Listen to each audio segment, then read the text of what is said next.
Las palabras de Roxana. Roxana se despertó con una sacudida en el hombro. Vio la cara de su madre, los ojos claros, la boca grande y generosa, el gesto risueño.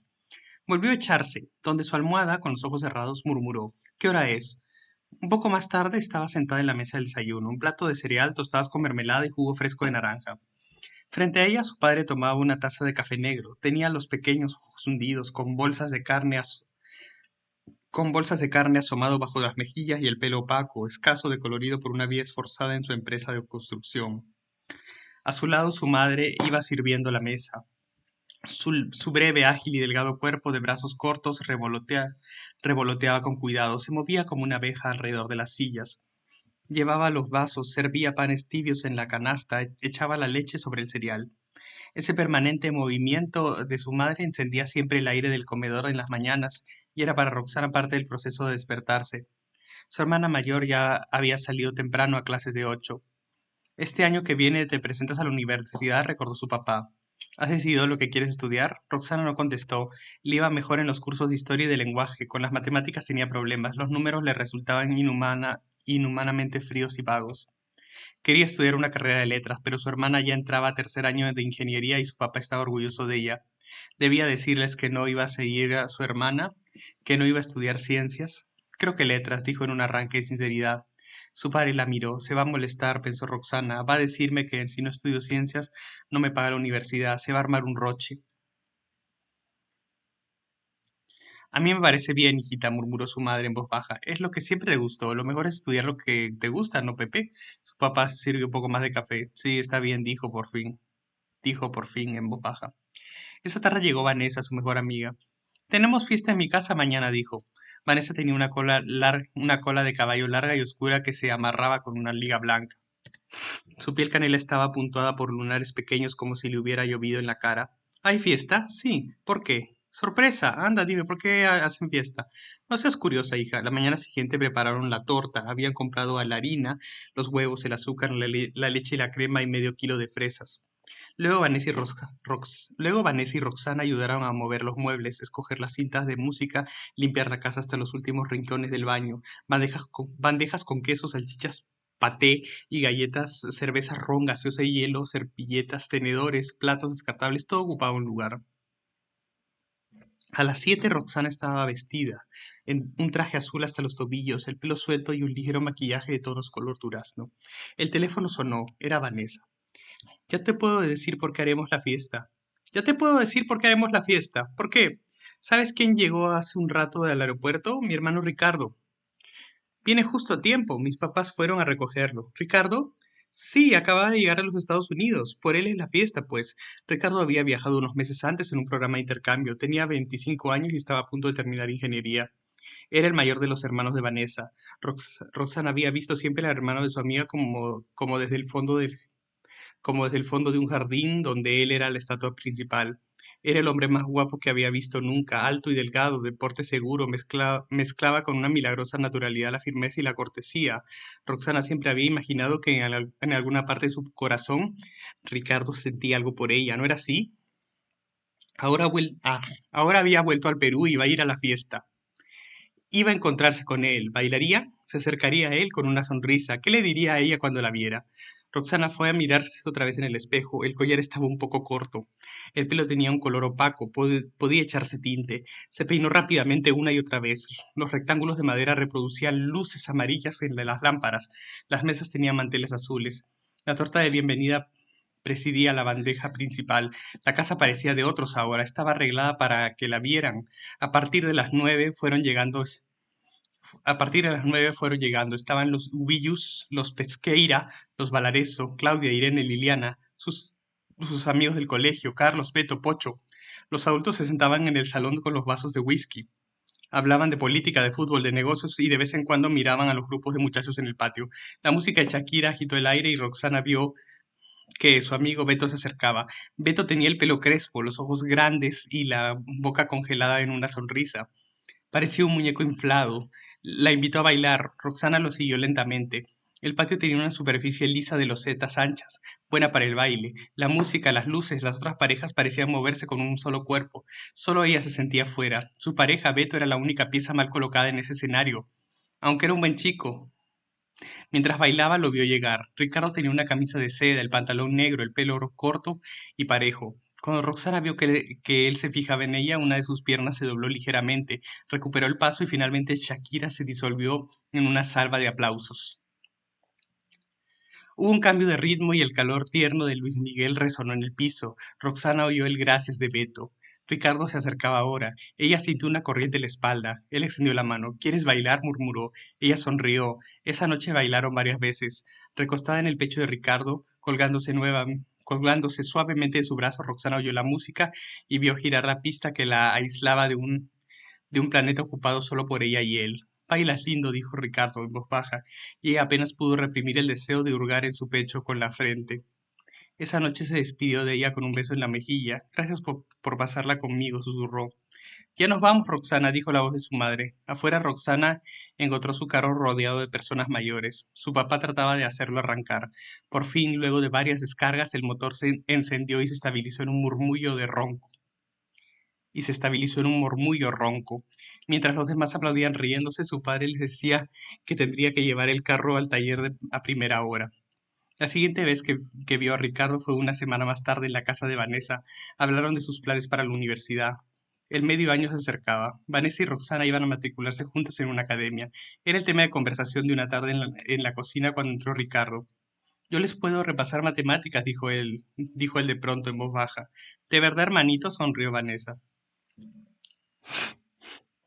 A partir de ese día, todos los sábados en el comedor de su casa, Ricardo se sentó pacientemente con ellas a explicarles ecuaciones de primer y segundo grado, el teorema de Pitágoras, si dos caños llenan una piscina al mismo tiempo en cuántas horas, etcétera. Algunas leyes de trigonometría y nociones de física y química entraban a tallar cuando ellas le preguntaban. Ricardo explicaba con una paciencia ordenada, perfectamente hecha, su voz tranquila que parecía rociar la madera de la mesa y planear suavemente sobre la superficie.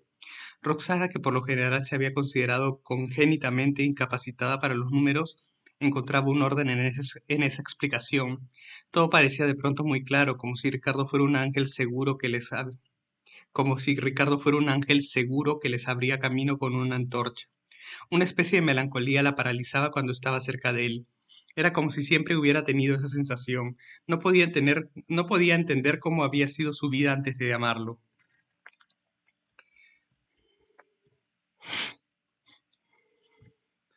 Cuando él entraba en el cuarto, el aire se materializaba. Se sentía en la intemperie de una emoción que se le escapaba por los poros, que la ataba fácilmente a su voz, a sus oídos. Trataba por todos los medios de que sus gestos, el temblor de su mano, el vacío de su estómago no aparecieran.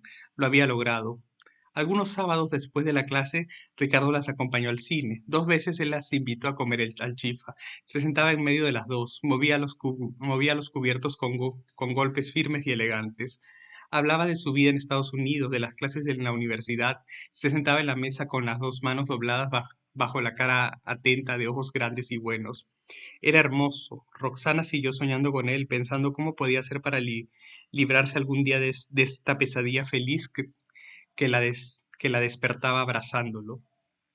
Los horarios se juntaban, colegio hasta las 3, academia de 5 a 8, tareas por las noches. El invierno se había demorado ese año. Una cortina ominosa, tenaz, desolada, se había infiltrado en el aire del barrio. El teléfono de su casa sonó a las 5 de la mañana. Se habían acostado tarde la noche anterior, pero las cuchillas del nido pero las cuchillas del ruido del teléfono avanzaban por toda la casa y fue Roxana quien se levantó a contestar. Amiga, Roxana, le dijo una voz llorosa al otro lado. Vanessa, mi papá, Roxana, ha muerto esta mañana en el hospital. Anoche lo tuvimos que llevar, La voz se quebró al otro lado. Una hora después, Roxana y su madre entraron a la casa de Vanessa. La acompañaron a la clínica. En el camino y habló. Un infarto masivo, un traslado de emergencia en la madrugada. En la oleada de lágrimas que envolvió a Vanessa había un estupor por la muerte que llegaba por primera vez de lleno cerca de ella. Roxana no se apartó de su amiga, apenas le habló, pero siempre la hizo ver que estaba cerca. Al mediodía, entre los grupos familiares, vio pasar una sombra. Era él. Sin pensarlo, Roxana lo siguió por el corredor. Lo encontró en el dormitorio de sus padres. Estaba sentado en una silla de mimbre. Ricardo, susurró Roxana. Él tenía los ojos de luz más triste y hermosa con los que jamás nadie la había mirado. ¿Qué voy a hacer?, dijo. En lo que Roxana dijo a continuación era como si Dios guiara sus palabras. Ricardo, yo no sé lo que es perder a un padre. No sé cómo te puedes estar sintiendo. Tú has sido tan bueno conmigo. Has dejado otras cosas para enseñarnos a Vanessa y a mí. Yo no sé qué decirte ahora. Dentro de un tiempo vas a estar mejor. Tu papá estaba orgulloso de ti, Ricardo. Viviste con él, lo hiciste feliz. Eso cuenta mucho.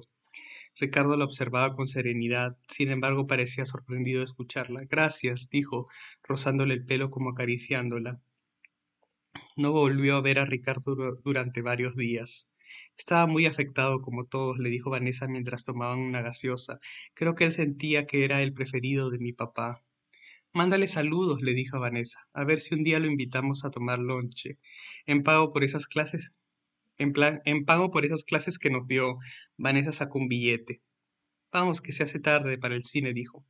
Las mañanas se fueron aclarando. Roxana escogió la misma academia donde iba a entrar Vanessa. Las clases empezaban el 2 de enero. La víspera del año nuevo, Roxana se probó el traje azul que su madre le había hecho para la fiesta. Esa noche iba a ir a una reunión con Vanessa en casa de María Cristina. Te llaman, dijo su mamá. ¿Quién? Ricardo. Fue corriendo al teléfono. ¿Roxana? Sí, hola Ricardo, ¿cómo estás? Más o menos, ¿dónde vas a ir esta noche? No sé, mintió Roxana. Yo no tengo ganas de ir a ninguna fiesta. ¿Quisieras dar una vuelta? Podemos ir a caminar, digo, si te provoca. Roxana sintió una ola de ternura, felicidad y de terror subiéndole desde el estómago. Me encantaría, dijo. Cuando colgó, marcó un número. María Cristina, sí, no puedo ir, dijo. ¿Por qué? Ricardo llegó un poco tarde, después de las 9. Roxana subió al carro. Vio luces blancas alineadas como estrellas en el tablero. A su lado él sostenía el timón con tranquilidad. La plaza de Barranco apareció en el vidrio.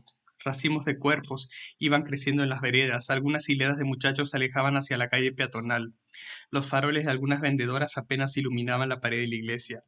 Ricardo cuadró en San Martín. Entraron a 2 lugares a tomar cerveza, pero Roxana le dijo que en realidad prefería caminar por la calle. Vamos a ver el mar, dijo él. Avanzaron varias cuadras por Pedro de Osma y doblaron a la derecha hasta el malecón. Había unos carros cuadrados allá a lo lejos. El mar tenía puntos de luz al fondo. El disco de la luna era una masa blanca, lechosa, con franjas grises.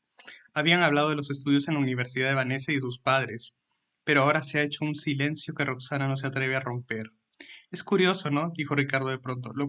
Es curioso lo poco que puedes conocer a alguien que está tan cerca. Había susurrado como si estuviera dentro de un confesionario. Se había sentado en el muro. Había una oscuridad punteada de luces al fondo. El velo blanco de la neblina parecía ascender sobre la oscuridad del mar, desrealizando el brillo de los barcos y de las estrellas. ¿Hay barcos en Barranco? Una ola gruesa se arrastraba al fondo. ¿Por qué? Por mi papá. Bueno, no sabes lo que ha pasado. Solo mi mamá y yo sabemos. ¿Qué? Un carro se detuvo. La cara de un muchacho se asomó y gritó unas cuantas frases de borracho. Hubo un ruido de cohetones a lo lejos. Tengo que irme, Roxana. Me voy este martes. Ella sintió que un peso se hundía en su cuerpo. ¿Irte a dónde? A Estados Unidos. Pero Ricardo, ¿por qué? Tengo que trabajar. De pronto todo parecía claro. Cuando murió mi papá recién nos enteramos, dijo Ricardo, nos enteramos de lo que pasaba. ¿Qué pasaba? Estaba lleno de deudas. Se había endeudado con 2 bancos, hasta la casa está hipotecada. Además parece que había otra mujer por ahí, alguien que le sacaba plata todo el tiempo. La tuve que conocer el otro día. No había tristeza en su voz. Era el mismo timbre de siempre. Ricardo se había repetido esas frases los últimos días, trataba de acostumbrarse a ellas. Lo peor es que no tengo la residencia ya y no puedo volver en un tiempo, dijo. Voy a tener que entrar como turista. Pero, ¿en qué vas a trabajar? Un tío va a darme trabajo. No es mucho, pero es más de lo que podría ganar aquí, y mi familia necesita la plata, por eso tengo que irme. Un barco a lo lejos había empezado a movilizarse lentamente. Míralo, dijo Ricardo, mira ese barco, parece que va a recibir el año nuevo en medio del mar, sin ver la orilla. Sí, me parece que se alejan. No quieren saber nada, se quieren escapar. El otro día Vanessa me dijo que los jóvenes somos libres. Mucha gente dice eso, que tenemos la vida por delante, pero no somos libres, Roxana. No podemos hacer lo que queremos, no tenemos la vida por delante. La vida nos tiene a nosotros más bien. No nos tiene por todos lados, los retos, las obligaciones, los desafíos, las presiones. Para nosotros el despertador está sonando todo el tiempo. A un joven siempre se le exige más, se espera que haga todo y muy rápido. Dicen que tenemos el futuro, pero quién sabe si lo tenemos, Roxana. Da miedo porque el futuro es la inseguridad, lo desconocido, aunque trabajemos mucho. Es como esos corredores en las Olimpiadas. Tú has visto sus caras cuando acaban de partir, están totalmente crispados. Han entrenado, corren bien, pero ninguno está seguro de cuál va a ser su suerte. No saben qué les va a pasar cuando van a llegar a la meta, en cambio, sean primeros o últimos, están más aliviados. Lo difícil es no saber lo que te espera, no saber si puedes hacer algo o evitar por la debacle o por ser feliz. Por eso los adultos son los que tienen la vida por delante o al frente. Tienen su trabajo, su plata, sus relaciones y casi nunca saben qué hacer con todo eso. Tú me tienes a mí, dijo Roxana, y yo te tengo a ti. Ricardo se acercó y la besó. Estuvo acariciando su cara suavemente con los labios. Te he contado esto porque te siento muy cerca, siguió diciendo él en voz baja, inclinándose en su hombro. Yo también. Cuando volvieron al carro, Roxana se sintió avasallada en el asiento. Al despedirse, él le propuso ir al cine al día siguiente. Faltaban unos días todavía para el viaje. Después, bueno, ya se vería. Ella no iba a perderlo.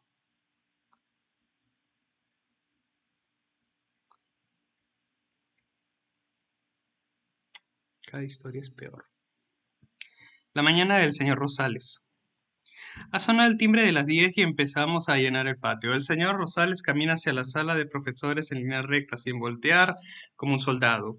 En la manera de caminar de un hombre es tan organizado y metódico que explica sus clases moviendo solo los músculos indispensables.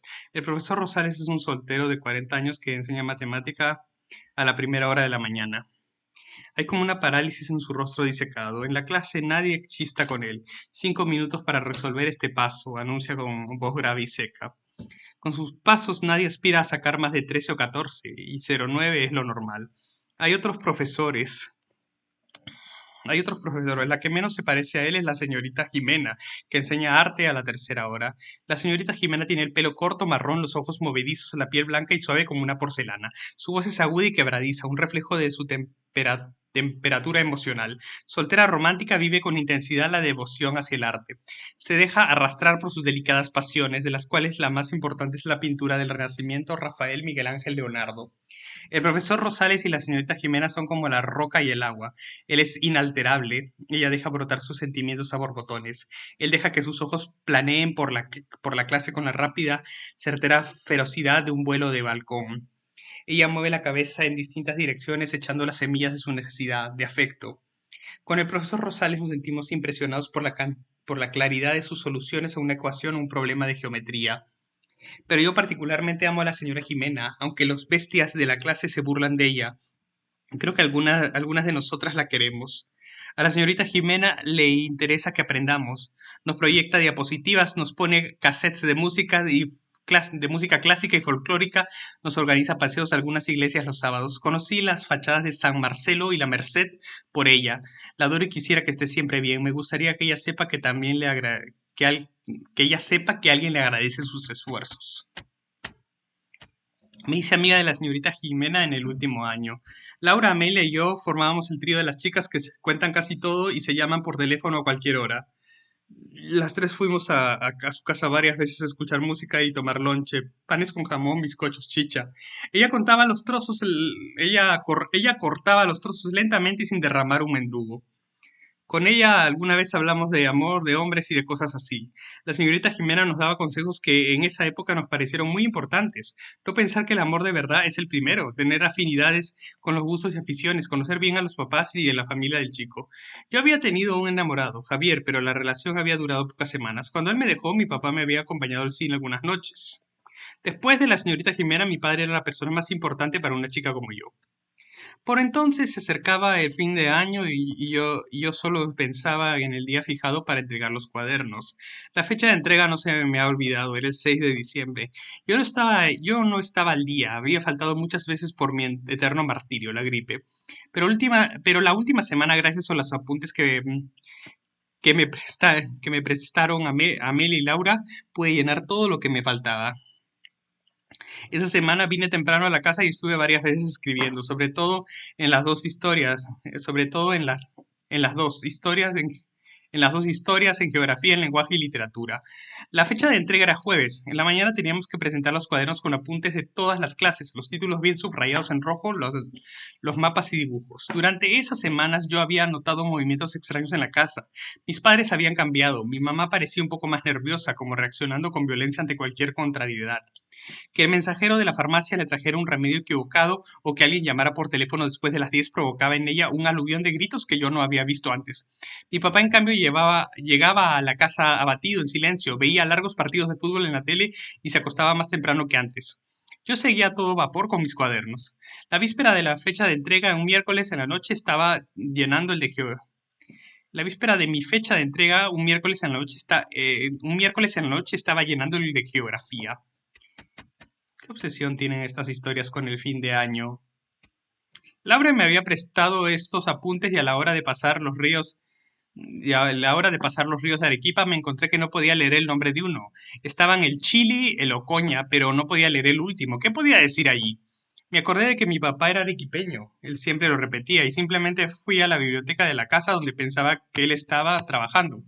No había nadie. La mesa del escritorio reflejaba la luz de la lámpara. Debía haber un mapa del Perú en el estante, pero siempre que yo tenía la suerte de entrar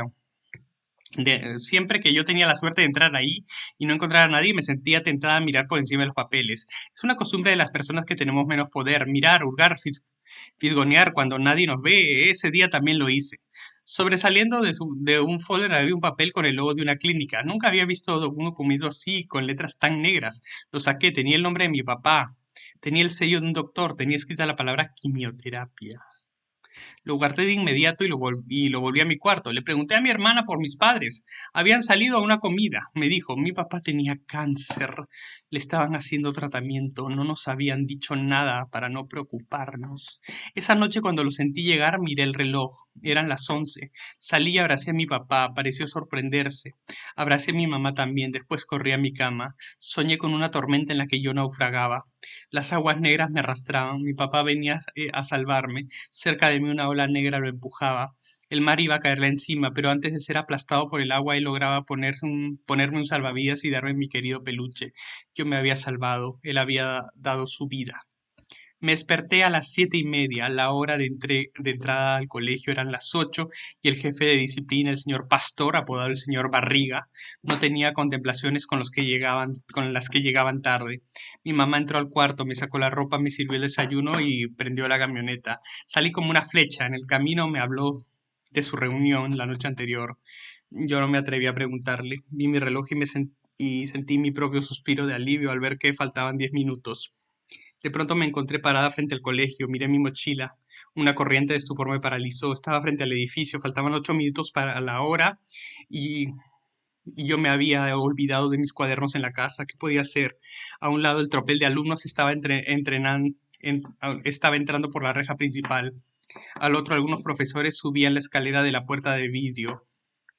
Si no entregaban los cuadernos ese día, iba a tener que ir a la oficina del director. De pronto vi a la señorita Jiménez, estaba abriendo la puerta de vidrio. Señorita, dije, corrí hacia ella, estaba jadeando. ¿Qué tienes? Yo no traje mi cuaderno y me eché a llorar. Toda la tensión de la noche anterior se liberó de pronto. Cálmate, dijo ella. De pronto vi los ojos húmedos. De pronto le vi los ojos húmedos. Ella iba a llorar conmigo. ¿Qué pasa? Dijo una voz. Era el profesor Rosales. Estaba parado junto a nosotras. Una arruga le cruzaba la frente como modificando su cara de piedra. Yo casi me quedé petrificada. Su cuaderno, dijo la señorita Jimena, no lo ha traído. El profesor Rosales me miró, tenía los ojos duros y fríos. ¿Dónde vives? Me dijo. Aquí cerca, dijo la señorita Jimena. El profesor Rosales sacó unas llaves, eran las de su carro. Durante el camino no hablamos, salvo para indicarle la dirección. En los semáforos nos tocó luz verde las 3 veces. En ese pequeño fatal círculo del reloj en el tablero de su Datsun, las manecillas avanzaban con golpes breves. Es aquí, dijo. Es aquí, dijo. Yo tenía una llave para casos de emergencia. Entré corriendo, abrí mi cajón y vi mi precioso cuaderno. Bajé la escalera, no vi a nadie. Creo que vamos a llegar, dijo él mientras encendía el motor otra vez. Faltaban 4 minutos para las 8. De los 3 semáforos, dos nos tocaron verde. Cuando vi en el colegio había un grupo de que todavía estaba cruzando la reja y el señor Barriga no había levantado la mano aún. El señor Barriga no había levantado Ah. Ya está, murmuró. No sé cómo agradecerle, dijo él. No sé cómo agradecerle, dije mientras él cuadraba, y de pronto se me escapó la frase que había querido pronunciarla las últimas 12 horas. Estaba muy triste porque mi papá va a morirse. Mientras decía eso, abrí la puerta de su carro y fui la última en trasponer la reja antes de que se clausurara la entrada con un movimiento rápido. Todos mis cuadernos estaban al día y además alcancé a poner el nombre del río de Arequipa que me dijo Amelia a la primera hora de clase. Al mediodía había un ambiente de fiesta. Era el penúltimo día de clases y estaban armando ya el escenario para la ceremonia. La semana siguiente era de exámenes. El año había terminado. Yo estaba caminando cerca de la sala de profesores. Mariana, me dijo una voz. Era el profesor Rosales. ¿Estuvo todo bien? Dijo. Nunca voy a olvidar su cara. Sus ojos brillaban con una luz extraña de calor. Había afecto, conciencia, compasión en esa cara. Era un resplandor contenido pero evidente. Sí, gracias, profesor, gracias. Hay que esperar, tener fe y rezar mucho, dijo en voz baja. No sé si pude decirle gracias otra vez. Lo siguiente que recuerdo es estar caminando por la vereda rápidamente. Al día siguiente, mis cuadernos regresaron con la firma de los profesores. Cuando volví al colegio en mayo, el profesor Rosales no estaba. Un muchacho rubio, estudiante de ingeniería, nos esperaba en su lugar. Nos dijeron que Rosales trabajaba en el norte. Nadie se explica su partida. Un tiempo después terminé el colegio, entré en la academia y me sumergí en la preparación para el examen de ingreso. Esa es otra historia. Ingresé a la universidad en marzo y durante el primer año de estudios generales me decidí por el derecho. Ha pasado un buen tiempo desde que salí del colegio. No volví a ver al profesor Rosales. También dejé de ver un tiempo a la señorita Jimena.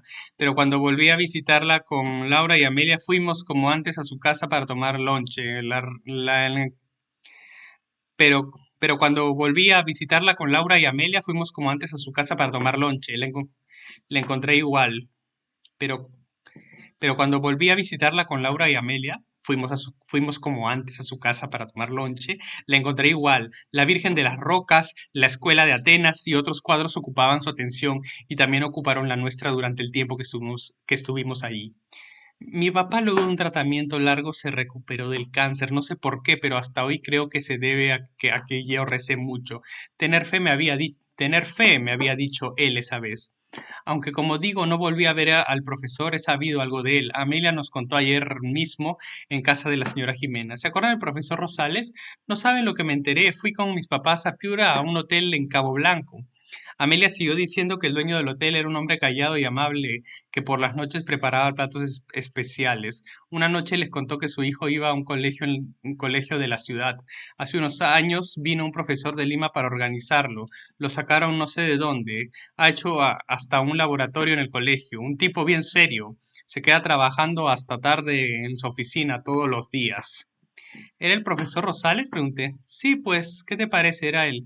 Nos contó que el profesor se había casado con una chica de Tumbes. Tienen 3 hijos. Están felices allá. ¿Felices? Era un tipo muy raro, dijo Laura. No, es un gran tipo, contesté, y todas voltearon asombradas. ¿Por qué lo dices? Preguntó Laura.